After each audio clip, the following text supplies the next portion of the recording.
Shalom Elohim, haleluya, puji nama Tuhan. Semangat pagi Bapak Ibu Saudara yang dikasihi Tuhan kita, Yesus Kristus. Jumpa lagi bersama saya Pendeta Samuel Mawuntu dalam Renungan Pagi ke 1669 hari. Renungan pagi ini mengudara. Puji Tuhan. Bapak Ibu Saudara yang dikasihi Tuhan, sebelum kita mengawali segala aktivitas kita di pagi hari ini, marilah kita mengawalinya bersama Tuhan dengan mendengarkan firman Tuhan. Sebelum kita membaca, mendengarkan, dan merenungkan firman Tuhan hari ini, mari kita minta pimpinan Roh Kudus. Kita berdoa. Bapa di surga, kami sangat membutuhkan kebenaran firman-Mu sebagai makanan tubuh, jiwa, dan roh kami. Kenyangkan kami, puaskan kami dengan firman-Mu ini, agar kami kuat menghadapi kerasnya kehidupan ini, dan tetap menjadi berkat, tetap menjadi terang Tuhan di antara kegelapan dunia ini. Kami buka hati kami, siap ditaburi benih firman, di dalam nama Tuhan Yesus, yang adalah firman Allah yang hidup. Kami berdoa, amin, haleluya. Bapak Ibu Saudara yang diberkati Tuhan, dalam kebenaran firman Tuhan yang akan kita renungkan bersama hari ini, ini menceritakan tentang nenek moyang dari Tuhan Yesus. Nanti saudara buka dalam Injil Matius pasalnya pertama, ayat 3. Hari ini kita akan kupas tuntas di balik kisah Yehuda dan Tamar, ayah dan menantu. Mari buka Alkitab kita dalam kitab Kejadian pasal 38, ayat 1 sampai ayat 30. Di bawah perikop Yehuda dan Tamar. Saya akan membaca per alinea supaya kita betul-betul paham isi pesan firman di dalam kebenaran firman Tuhan ini. Ayat 1 sampai ayat 5. Perhatikan. Pada waktu itu Yehuda meninggalkan saudara-saudaranya dan menumpang pada seorang adulam yang namanya Hira. Di situ Yehuda melihat anak perempuan seorang Kanaan. Nama orang itu ialah Syua. Lalu Yehuda kawin dengan perempuan itu dan menghampirinya. Perempuan itu mengandung, lalu melahirkan seorang anak laki-laki, dan menamai anak itu Sesudah itu, perempuan itu mengandung lagi, lalu melahirkan seorang anak laki-laki, dan menamai anak itu Onan. Kemudian perempuan itu melahirkan seorang anak laki-laki sekali lagi, dan menamai anak itu Shelah. Yehuda sedang berada di Kezib ketika anak itu dilahirkan. Amin. Bapak Ibu Saudara yang dikasihi Tuhan, dalam kebenaran firman Tuhan ini kita dapat melihat bahwa Yehuda mengambil istri orang Kanaan yang bernama Syua dan memiliki anak 3 orang, Onan, dan Shelah. Ayat selanjutnya, ayat 6 sampai ayat 11. Sesudah itu, Yehuda mengambil bagi anak sulungnya, seorang istri yang bernama Tamar. Tetapi anak sulung Yehuda itu adalah jahat di mata Tuhan. Maka Tuhan membunuh dia. Lalu berkatalah Yehuda kepada Onan, hampirilah istri kakakmu itu, kawinlah dengan dia sebagai ganti kakakmu, dan bangkitkanlah keturunan bagi kakakmu. Tetapi Onan tahu bahwa bukan ia yang mempunyai keturunannya nanti. Sebab itu setiap kali ia menghampiri istri kakaknya itu, ia membiarkan maninya terbuang, supaya ia jangan memberi keturunan kepada kakaknya. Tetapi yang dilakukannya itu adalah jahat di mata Tuhan. Maka Tuhan membunuh dia juga. Lalu berkatalah Yehuda kepada Tamar, menantunya itu, tinggallah sebagai janda di rumah ayahmu, sampai anakku Shelah itu besar. Sebab pikirnya, jangan-jangan ia mati seperti kedua kakaknya itu. Maka pergilah Tamar dan tinggal di rumah ayahnya. Amin.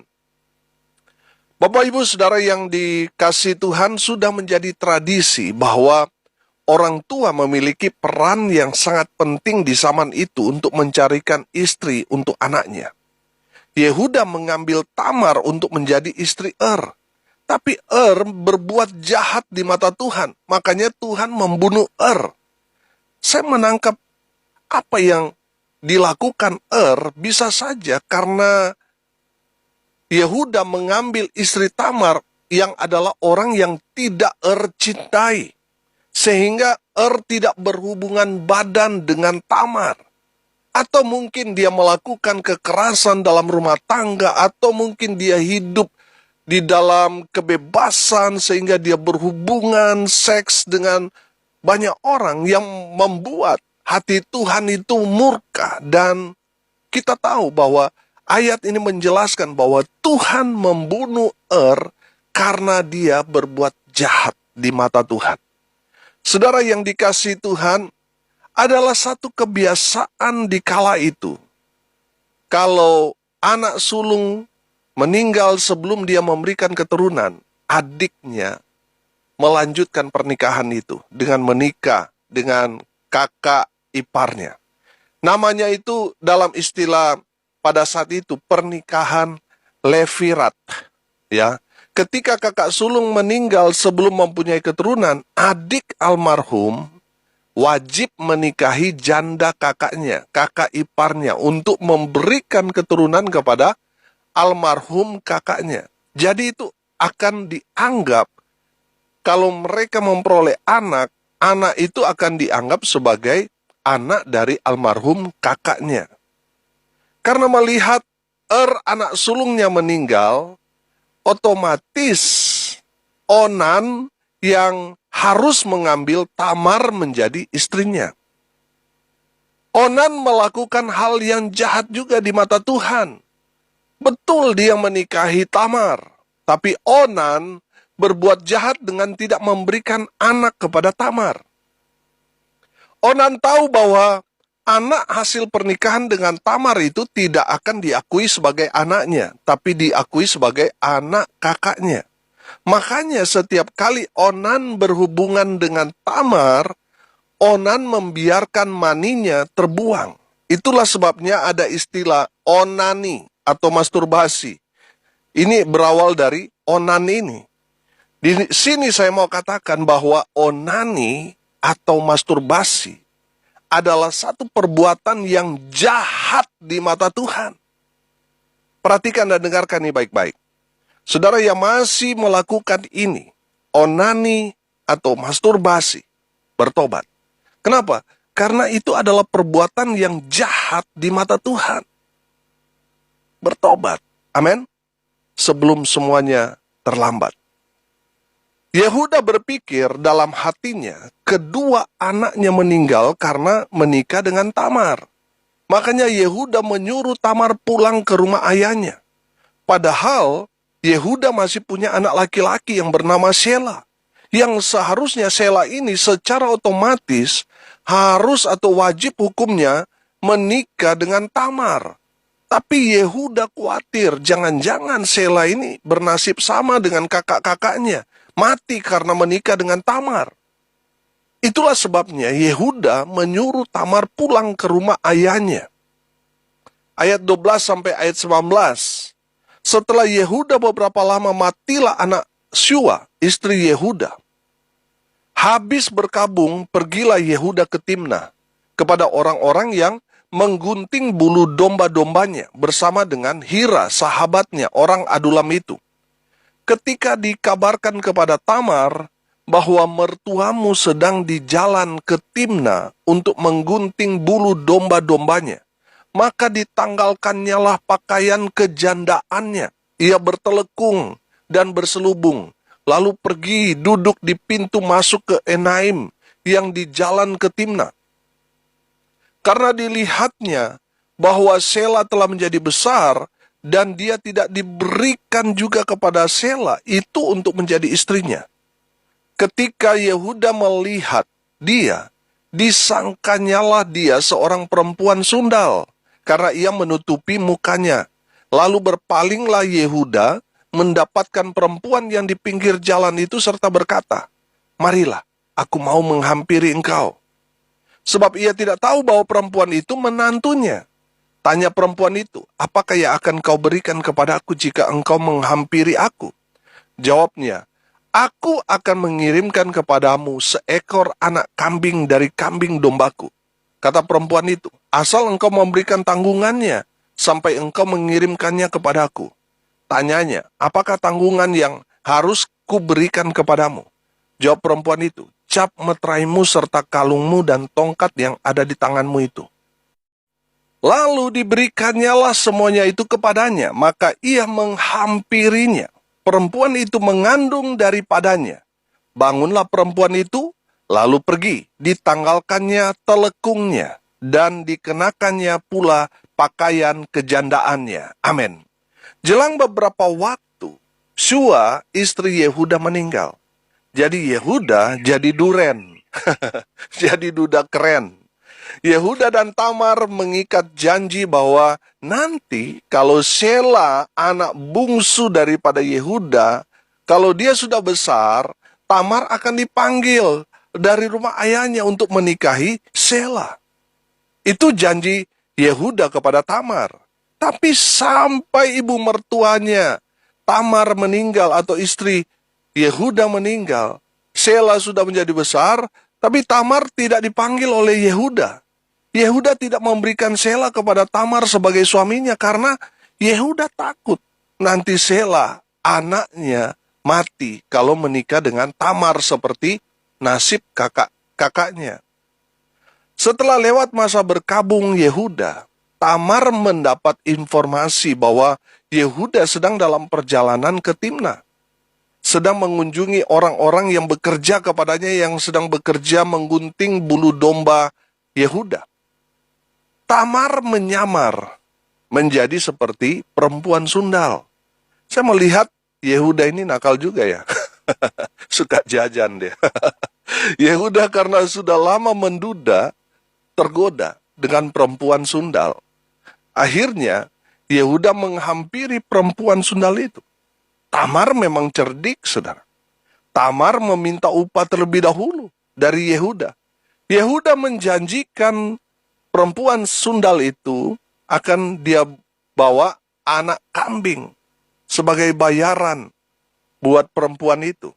Tapi karena Yehuda belum membawa kambing, sementara Yehuda sudah kebelet. Perempuan sundal ini meminta jaminan kepada Yehuda. Yehuda karena sudah kepengen, sudah kebelet, akhirnya memberikan barang pribadi. Cap, meterai, kalung, dan tongkat Yehuda. Pada zaman itu sama seperti sekarang itu KTP, saudara. Itu barang pribadi orang pada saat itu. Karena sudah kebelet, Yehuda memberikan cap, meterai, kalung, dan tongkat kepada perempuan sundal itu sebagai jaminan. Dan Yehuda tidak tahu bahwa perempuan sundal itu adalah Tamar yang adalah menantunya. Dan hasil dari hubungan Yehuda dengan perempuan sundal Tamar itu, akhirnya apa? Hamillah Tamar.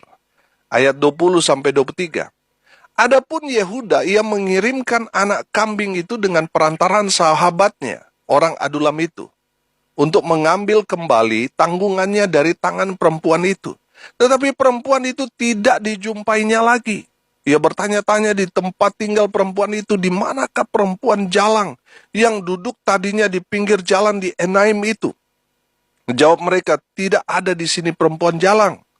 Kembalilah ia kepada Yehuda dan berkata, tidak ada kujumpai dia. Dan juga orang-orang di tempat itu berkata, tidak ada perempuan jalang di sini. Lalu berkatalah Yehuda, biarlah barang-barang itu dipegangnya, supaya kita jangan menjadi buah olok-olok orang. Sungguhlah anak kambing itu telah kukirimkan, tetapi engkau tidak menjumpai perempuan itu. Saudara yang dikasihi Tuhan, setelah Yehuda pulang, Yehuda menyuruh anak buahnya untuk menebus, baik itu cap, meterai, dan tongkat daripada Yehuda kepada perempuan sundal itu. Tapi anak buahnya telah mencari ke sana kemari, tapi tidak menemukan perempuan sundal di daerah itu. Saudara perhatikan, Yehuda ini pintar juga ini. Supaya kasusnya tidak heboh, supaya tidak banyak orang yang tahu tentang perbuatannya yang suka jajan itu. Yehuda mau menutupi kesalahannya. Biarkan dia membawa itu. Yehuda berniat melupakan kasus itu. Ayat 24-26, perhatikan. Sesudah kira-kira 3 bulan, dikabarkanlah kepada Yehuda, Tamar menantumu bersundal. Bahkan telah mengandung dari persundalannya itu. Lalu kata Yehuda, bawalah perempuan itu supaya dibakar. Waktu dibawa, perempuan itu menyuruh orang kepada mertuanya mengatakan, dari laki-laki yang empunya barang-barang inilah aku mengandung. Juga dikatakannya, periksalah, siapa yang empunya cap meterai serta kalung dan tongkat ini. Yehuda memeriksa barang-barang itu lalu berkata, bukan aku, tetapi perempuan itulah yang benar. Karena memang aku tidak memberikan dia kepada Shela anakku, dan ia tidak bersetubuh lagi dengan perempuan itu. Sudah perhatikan kebenaran firman Tuhan ini. Setelah Yehuda mendengar bahwa Tamar hamil di luar nikah, hamil karena persundalan, Yehuda memprovokasi orang untuk membakar Tamar. Karena itulah hukumnya pada saat itu bagi orang yang hamil di luar nikah. Tapi Tamar tidak bodoh. Tamar membawa barang bukti orang yang telah menghamilinya. Tamar memperlihatkan barang-barang orang yang telah menghamilinya dan betapa kagetnya Yehuda melihat barang-barang itu. Kok bisa ada di tangan Tamar? Ada lagu yang berkata gini, oh, kamu ketahuan pacaran lagi dengan dirinya. Yehuda ketakutan plus kaget, saudara. Karena melihat, ternyata yang menghamili Tamar tidak lain tidak bukan siapa? Dirinya sendiri, Yehuda. Yehuda mengaku dialah yang salah karena tidak memberikan Shela kepada Tamar. Sehingga Tamar berbuat sedemikian rupa supaya dia memiliki keturunan. Tamar melakukan itu karena dia mau menuntut haknya daripada Yehuda. Saudara yang dikasihi Tuhan, kita belajar bahwa dan Onan melakukan hal yang jahat karena tidak memberikan keturunan kepada Tamar. Saudara yang dikasihi Tuhan, Tamar melakukan itu karena apa? Dia menuntut haknya. Hari ini kita belajar. Pelajaran apa yang dapat kita ambil dari kisah ini? Yang pertama, saya melihat bahwa anak sulung Yehuda, adalah orang yang jahat di mata Tuhan. Makanya Tuhan membunuh karena perbuatannya. Perhatikan, karena perbuatannya.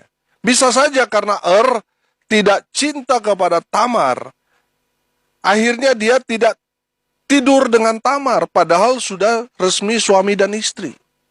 Atau mungkin melakukan KDRT kepada Tamar, atau perbuatan-perbuatan jahat yang lainnya, yang membuat Tuhan membunuh karena perbuatannya jahat di mata Tuhan. Yang kedua, saudara, onani atau masturbasi yang dilakukan Onan, adik ini, sehingga Tamar tidak dapat keturunan dari Onan, itu adalah perbuatan jahat di mata Tuhan. Jadi saudara yang masih melakukan onani, masturbasi, itu adalah perbuatan yang jahat di mata Tuhan. Yang ketiga kita belajar, Yehuda harusnya memberikan Shela buat Tamar, tapi Yehuda tidak memberikan apa yang menjadi haknya. Akhirnya, Tamar melakukan hal yang menurut kita itu salah. Tapi menurut pengakuan Yehuda, perempuan itu atau Tamar itu benar. Karena Yehuda tidak memberikan apa yang menjadi haknya Tamar. Bagi kita sekarang ini, perbuatan Tamar ini salah. Tapi saudara perhatikan, Yehuda mengakui bahwa yang salah itu bukan Tamar, tapi dirinya. Saudara yang dikasihi Tuhan, ada banyak orang menyalahkan orang lain. tidak melihat dirinya yang salah. Saudara, biarlah firman Tuhan ini menjadi pelajaran berharga buat kita semua. Mari kita berdoa. Bapa di surga, terima kasih atas kebenaran firman yang sangat memberkati kami. Berkati semua pendengar dimanapun mereka berada. Berkati hidup mereka, masa muda mereka, rumah tangga mereka diberkati. Mereka yang sakit Tuhan sembuhkan, mereka yang lemah Tuhan kuatkan. Tuhan memberkati semua pendengar dimanapun mereka berada. Bapak Ibu Saudara yang dikasih Tuhan, arahkanlah hatimu dan terimalah berkat dari Tuhan Yesus.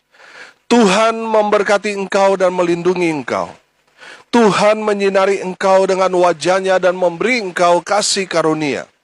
Tuhan menghadapkan wajahnya kepadamu dan memberi engkau damai sejahtera. Di dalam nama Tuhan Yesus, sumber segala berkat. Bapak Ibu Saudara yang percaya diberkati Tuhan, katakan amin. Puji Tuhan. Salam kasih dari Bali. Saya Pendeta Samuel Mawuntu. Sampai jumpa besok pagi. Tuhan Yesus memberkati kita semua. Haleluya.